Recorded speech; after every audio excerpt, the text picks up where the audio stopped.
Sox in the basement.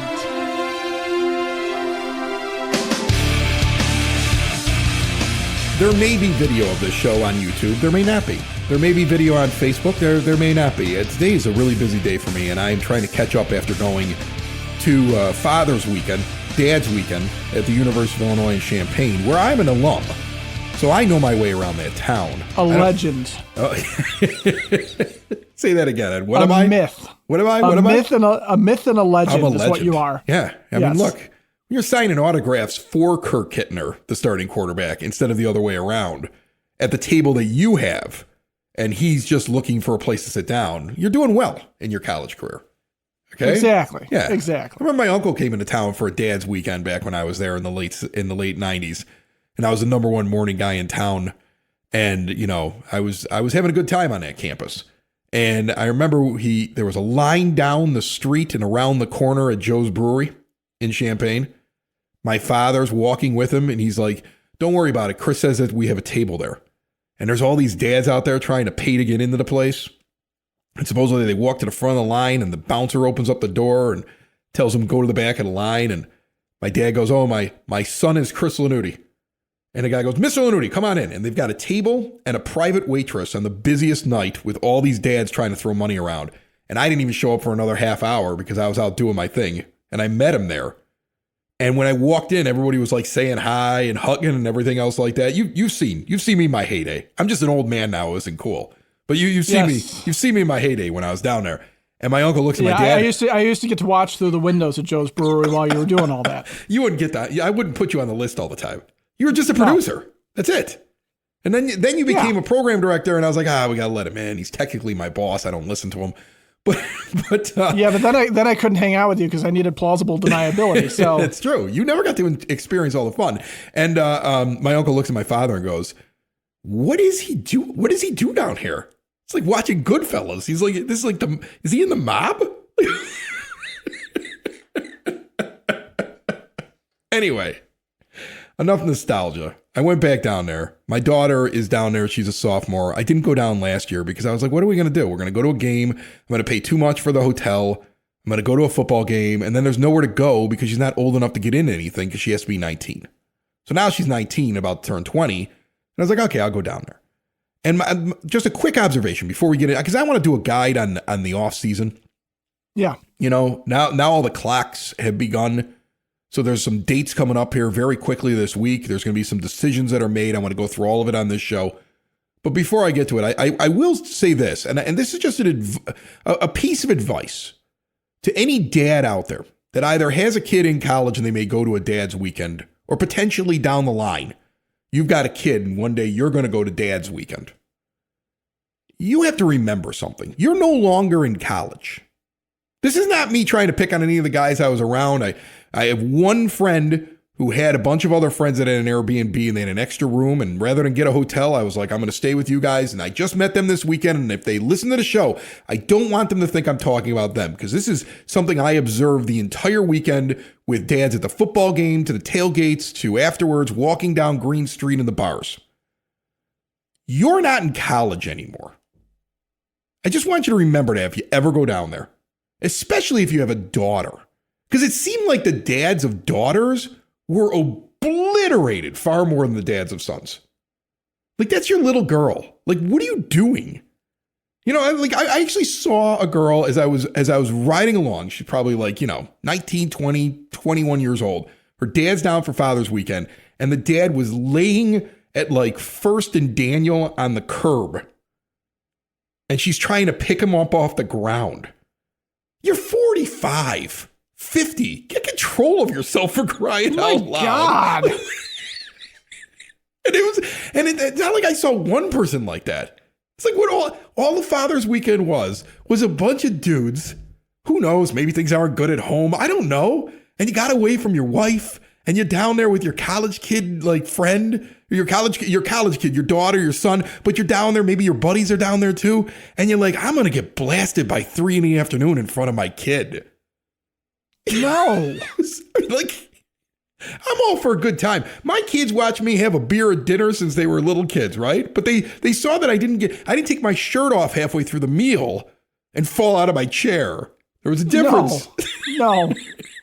On my birthday this past summer, there was a shot girl walking around with Jim Beam shots. Okay, now I'm not a huge Jim Beam guy, but whatever. I'm going to take the freebie. And my 8-year-old daughter was looking at me with such judgmental eyes, just like, you drank alcohol? They're watching. And you know what? Your little girl that's in college, if she sees her father acting like that, guess what she's going to start hanging out with down there? A dude just like that. Yes. And you deserve it. You deserve it. You know who deserves the drink? Toronto Blue Jays fans. Oh my God, do they ever? Toronto Blue Jays fans. Oh my God, do they ever? I would still be drunk. Oh. I'd be drunk right now. Or drunk, or I jumped off a bridge. Okay, I mean, and seriously, one way or the other. I mean, that is the worst. That's the worst loss I think a professional team has taken in the longest time. You're up 3-2 and going home. Game 6 was brutal. Game 7 was as if it was written by the devil himself. And if you're a Blue Jays fan, you're not actually alive. You already died and you're in hell. And this is when you realize that you were in hell. This is the twist at the end of the horror movie. I'm already dead and I'm in hell for eternity.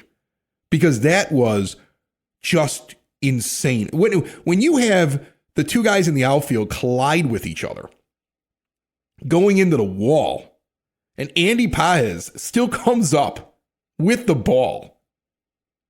At that moment, I was like, the Blue Jays are winning this game. Well, when you're a team like the Dodgers who can put Andy Paez on the bench, they only brought him out for defense.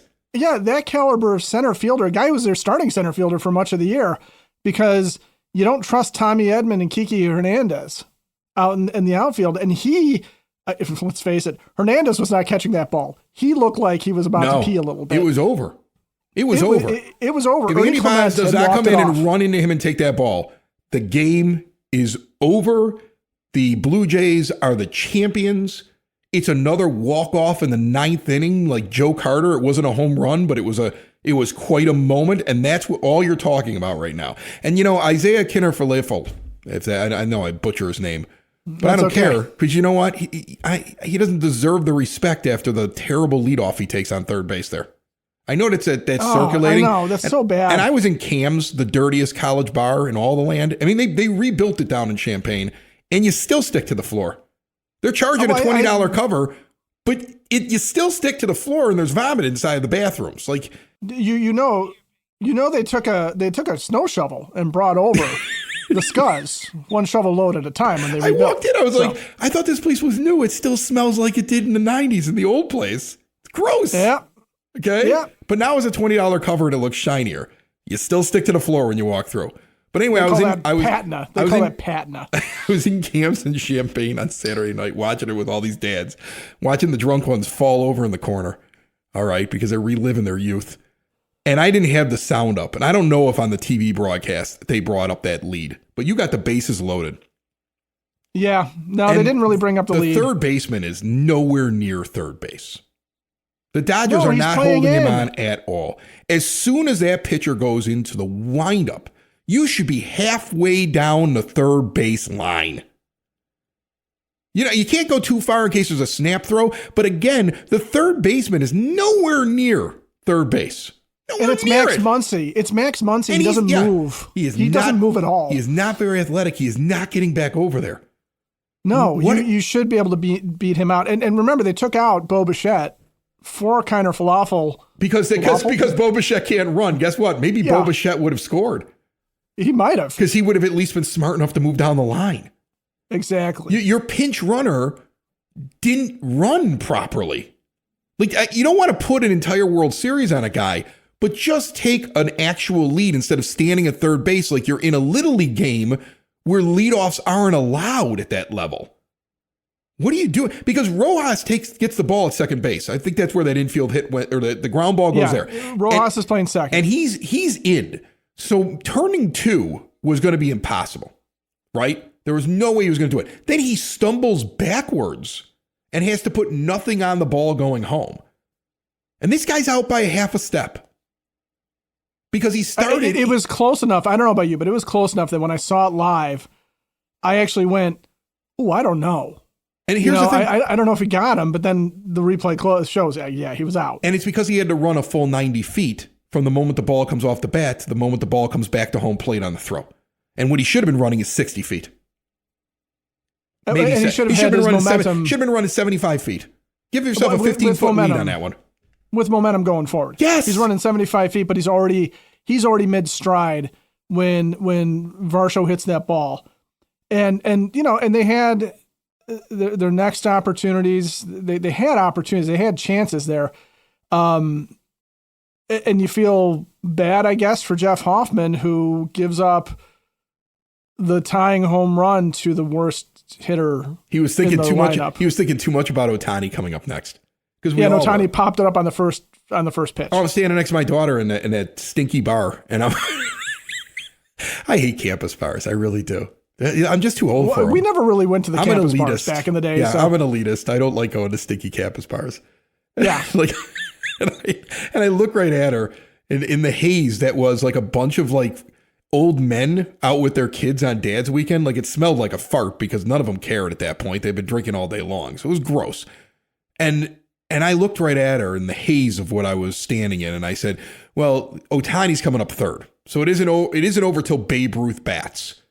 But he should be able to get the first two guys. And then he gives up that home run that ties the game. It's just absolutely brutal. Switch to a new age of life with Hyatt Home Medical Equipment. Keep mom and dad, grandma and grandpa out of assisted living. Make it so they can get around on their own, live independently. Stair lifts, ramps, grab bars, lift chairs, and even bathroom remodeling. Hyatt will work with your insurance and have 0% financing for qualified individuals. If you use a CPAP machine and you're unhappy with your vendor, switch now and get supplies directly mailed to you. You can test them out in their showroom as well. Learn all about what Hyatt Home Medical Equipment can do for you at hhme.com. That was one of the funnier things that I saw on a dating app a couple of weeks ago before I turned them all off again, Ed. I went on there for 2 weeks, maybe it was 10 days, realized that everybody was still crazy, got off it. But I saw one woman on there that said, if you snore and refuse to get a CPAP machine, swipe left. And I'm sitting there laughing to myself like, lady, we haven't even gone out for coffee yet. You're already planning where we're laying next to each other. If I snore. At least you know where the trauma is with her. Yeah, you can. Oh no, you see the trauma in every profile. It's very easy to, like, that's what I basically do. I just look for trauma, identify the trauma, and I go, yeah, I don't want to deal with that trauma. All right, so we want to talk about planning things. Let's talk about the off season. That's what I want to do today, because the World Series ends on Saturday, the 1st of November, and that's important because some of the big dates are not set in stone. It's 5 days after the World Series concludes. So that's the 6th of November. Day one would have been the 2nd. So the 6th of November would be 5 days into it. And the things you need to know right now is, first of all, a trade could happen at any moment. Trading is open in Major League Baseball. Right. It'd be awesome if it started right away too, right? Like a massive trade the day after, and everybody knows they were talking about it when they weren't supposed to, but they just do. You don't see that, but that would be amazing. Like Kinner Falefa gets traded immediately. Like that would have been amazing. That would have been incredible. Like the Dodgers are still champagning themselves in the locker room, and Kinner Falefa is he's gone.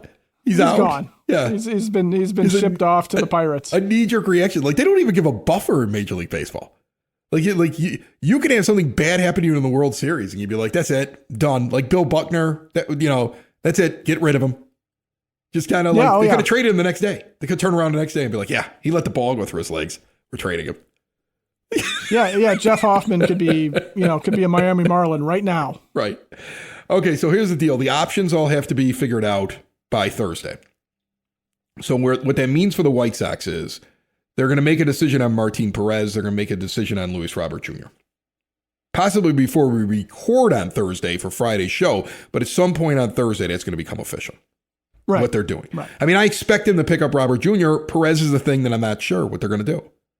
It might depend. That might depend on Martin Perez, and it might depend on how he feels about pitching next year, and what his plans are, because he might want to keep his options open through the offseason as well. And I don't know that you have to respect his wishes if you're the White Sox, but you might as well. And it probably depends a little bit too on whether or not Jerry's actually given them the numbers yet and said, here's what you can spend. He's got to give them to him by now. We only got a couple days here. We got to make decisions. I would hope so.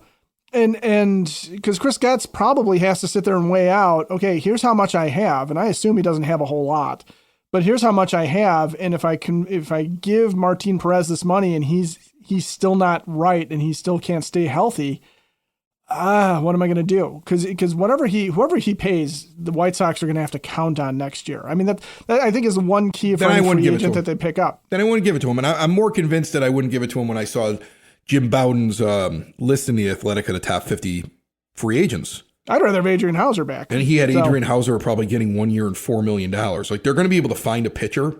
Like, you have a sunk cost. You're going to give Martin Perez $1.5 million to go away, but do you really want to give him the other $8.5 million for the $10 million deal when you're not sure about his health? If you got a guy like Bowden out there, a former GM, and people that are analyzing free agency saying there's going to be a pitcher like Eric Fetty or Adrian Hauser, actually specifically both of them are going to be out there, and then you're going to find other guys out there like that, you may not need to pay Martin Perez $10 million for not being super reliable and being advanced in age and not knowing exactly what's going to happen with him. So if I had to give a prediction, they're picking up Robert Jr.'s option because they have to give him the $20 million. Buying him out for $2 million is stupid. If you weren't going to keep him around to either play next year or to try to trade him in the offseason, you make the deal before the trade deadline. So if they didn't pick it up, they look stupid. But when it comes to Martin Perez, I think that it makes sense to pay him $1.5 million and just let him go, because it just opens up the possibilities for a general manager who may not want to decide on that veteran pitcher right away. He may have other plans and he's got to work with a weird Jerry budget. So he may address that in April, March. He may address that in March. He might be towards the end of February when he makes that move. He might address it in April. Who knows? Yeah. When you're dealing with an owner like Jerry Reinsdorf, you got to use weird timelines and be creative if you're going to be a GM. Exactly. And the $8.5 million too, if you think about it, that could be a couple of relievers. And if that's an area that he wants to shore up, $4 million here, $4 million there becomes a useful amount of money to not sink into it, especially when there's always pitchers on the scrap heap at the end of the year. And Brian Bannister can take some time sorting through them as well to sit there and go, okay, this is a guy I believe I can do something with. I mean, you can't believe that anybody else was looking at Eric Fetty all that hard when he was coming out of the KBO. I mean, yeah, he had great numbers, but everybody remembered him as a Washington National, and he's proved a lot of those people right in the past year or so since he left the White Sox. But it's not a priority to get a Martin Perez. No, I don't think so either. Or to even sign, unless you're signing a pitcher that you're sitting there going, I'm giving this guy 3 years. He's going to be part of our rotation going forward. He's going to be an anchor in our rotation. He's the number 2 to Shane Smith's number 1. And tell me that you couldn't go, if it didn't all work out, tell me you couldn't go back to Martin Perez and say, fine, we'll give you the $8.5 million, come back. Because I don't think anybody's giving him more than that. He's not worth it. No. So I don't think anybody's handing it to him. You probably go back to him and get him for $6 million and save yourself a couple $1 million. And you could do it later, a couple of months from now. So yeah, I don't think you should pick up the option. I know that we went back and forth on about a month or so ago, and I was thinking maybe you do. But now I'm looking at how everything's shaping up in free agency and who's going to be out there and what the estimates are for some of these pitchers. And if they still look, they have every reason to believe that they can take an arm and fix it and make it a better arm. And they have the track record that they've done it a few times now since Brian Bannister has come in as the pitching guru. So it's okay if they feel like they can do that again. So yeah, let him go. They're gonna probably bring back Robert. That makes an awful lot of sense. And then you also have the people that have across Major League Baseball. If somebody wants to opt out, they're gonna opt out by Thursday. All mutual options. We're starting to see that. Michael King of the Padres opted out. You're going to get the full list. Pitcher. You're going to get the full list of free agents on Thursday. So at this point, it makes sense for the White Sox, especially with the salary restrictions they're going to have under Jerry Reinsdorf, to probably let Perez go. And then the next big thing that happens is you got to figure out arbitration. Now, this is not a big deal for the White Sox, the arbitration thing. But November 21st is when they have to decide if they're going to tender anybody. They only have 2 arbitration-eligible players, Mike Tauchman and Bryce Wilson. That's it. Everybody else is pre-arb. You tender Talkman, you don't tender Bryce Wilson. I agree. mean, that one's an easy one. Right. That's really easy, right? You tender Talkman, you don't tender Bryce Wilson. I mean, like Chris Getz, if he doesn't know what he's doing right now, I'd be concerned. I think he knows exactly what he's doing. It's more of a just sit back and wait, just kind of like, when are we going to put it in? Well, we might as well just make sure that something weird doesn't happen in the next couple of days. But otherwise, unless something weird unless something really crazy happens, this is what we're going to end up doing. So I think Perez, they just buy him out for $1.5 million.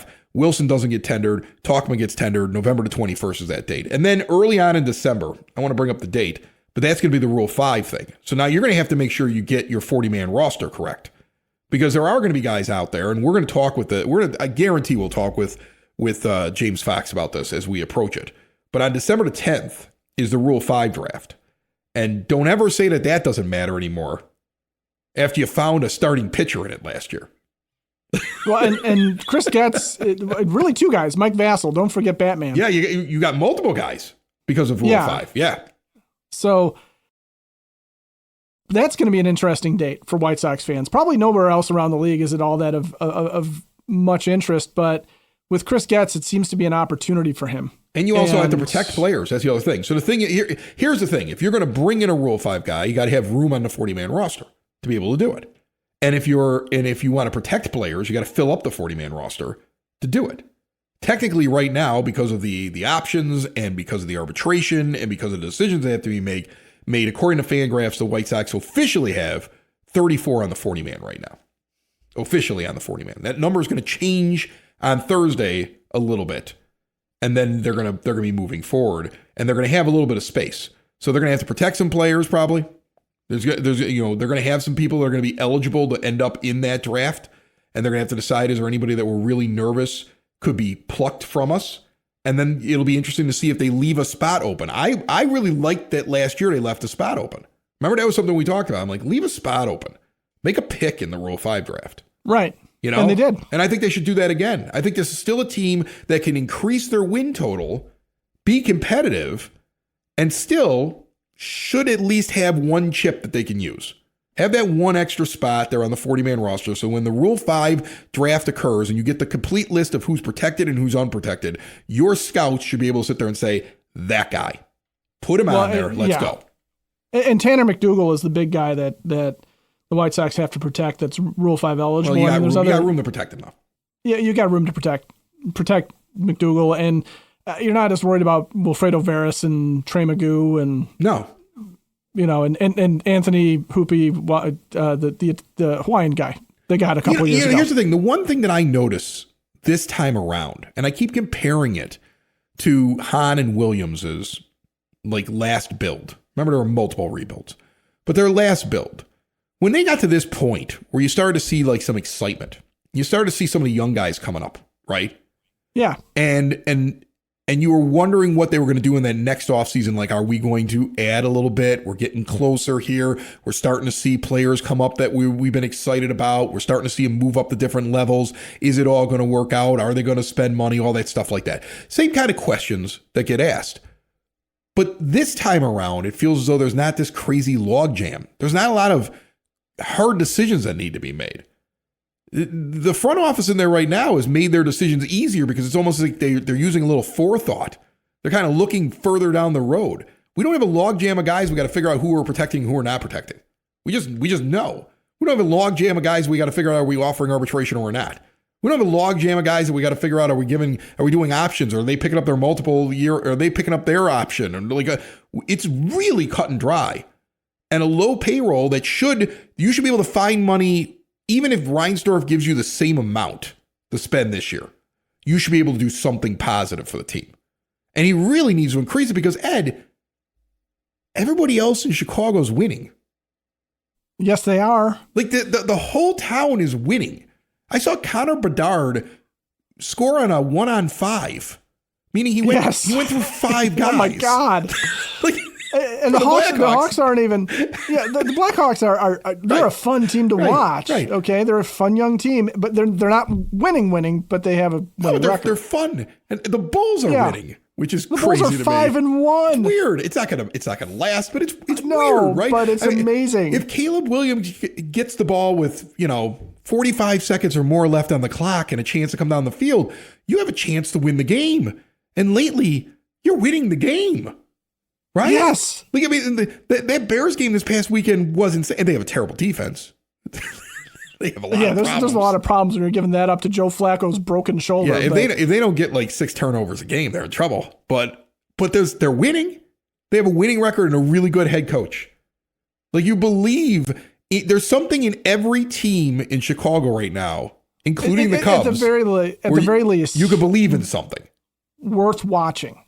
Even if you don't believe that they're going to be a playoff team, any of these guys are going to be playoff teams, they're worth watching. Okay, you're not with the Bulls, which being a Reinsdorf team, I think is interesting. With the Bulls, you're not being force-fed a Zach LaVine anymore, right? They're not sitting there saying, here's our superstar, right? You've got a team of young guys that are having fun out there, and they're dragging old man Nikolai Vukovic with them, who's looking, rejuvenated because he's surrounded by actual hungry talent. Oh my God. And Connor Bedard is emerging as a star, and he's taking the Blackhawks a pretty good lineup with him, and they're competitive in games, even if they're not going to win a ton, even if they're not going to go to the playoffs or win the Stanley Cup this year. There's still reasons to watch. There's still reasons to be entertained by them and sit there and say, well, at least that was a good game. If the Bears had lost the game this past weekend, I would have been really, really mad at the Bears. Oh, I was angry. I was angry. I was driving back from Champaign listening to Jeff Joniak, and I know a lot of people don't listen to the radio broadcast because they're watching on TV, but I was listening to the radio broadcast, and I was pretty sure that they were as depressed as Blue Jay fans. They couldn't believe that. They couldn't believe that that we were trailing all of a sudden at the end of that game. They were talking about how they had gotten a win. They were apologizing on the radio for boldly stating this is another Bears victory with 4 or 5 minutes left to go. Yeah, they were up 14 with late in the fourth quarter. I actually told my family I could stop watching the game. We had places to be. I'm like, nah, I'm going to stop watching the game. Let's get going. And then we turned it on in the car, and my wife's like, wait. They're losing? I said, yeah, they're losing. She goes, but you said you could stop watching. And I'm like, yeah, they weren't losing when I said that 5 minutes ago. All we did was take our dog out, let our dog pee, okay, and get the kids in the car.